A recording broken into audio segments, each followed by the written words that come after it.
2013 সালে দেবাশিস বিশ্বাস পরিচালিত ভালোবাসা জিন্দাবাদ সিনেমায় আরিফিন শুভর বিপরীতে অভিনয়ের মাধ্যমে বড় পর্দায় অভিষেক হয় চিত্রনায়িকা আইরিন সুলতানার। এরপর চলচ্চিত্রের পাশাপাশি নাটক, ওটিটি প্ল্যাটফর্মেও নিয়মিত কাজ করে নিজের অবস্থান তৈরি করেছেন তিনি।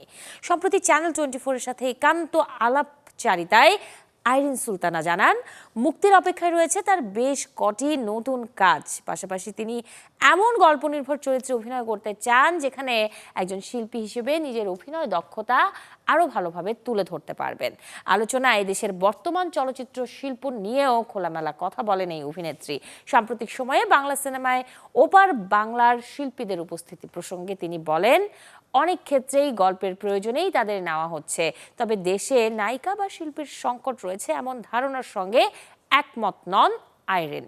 তার ভাষায়, শিল্পী সংকটের কথা যেভাবে বলা হচ্ছে সেটা একেবারেই সত্যি নয়, বরং এই শিল্পী সংকট আমরাই তৈরি করছি। আমাদের দেশেও অনেক যোগ্য ও মেধাবী শিল্পী রয়েছেন, তাদের যথাযথ সুযোগ দেওয়া হলে সংকটের প্রশ্নই ওঠে না। আর্টিস্ট সংকটে যে কথাটা আমরা বলি সেটা হচ্ছে আমরা নিজেরাই তৈরি করি। আমাদের এখানে অনেক ভালো ভালো আর্টিস্ট আছেন, ভালোর কোনো সংজ্ঞা নাই। আসলে বলবো যে আমাদের এখানে অনেক আর্টিস্ট আছেন যারা কিনা কাজ করছেন বা কাজ করতে চাইছেন।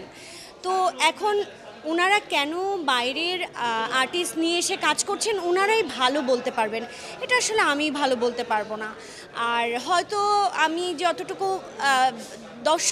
দর্শক হিসেবে বলবো সেটা বলবো যে হয়তো তাদের ওই ক্যারেক্টারটা ডিমান্ড করে ওই আর্টিস্টকে, সেজন্য হচ্ছে ওনারা তাকে নিয়েছেন বা নিচ্ছেন।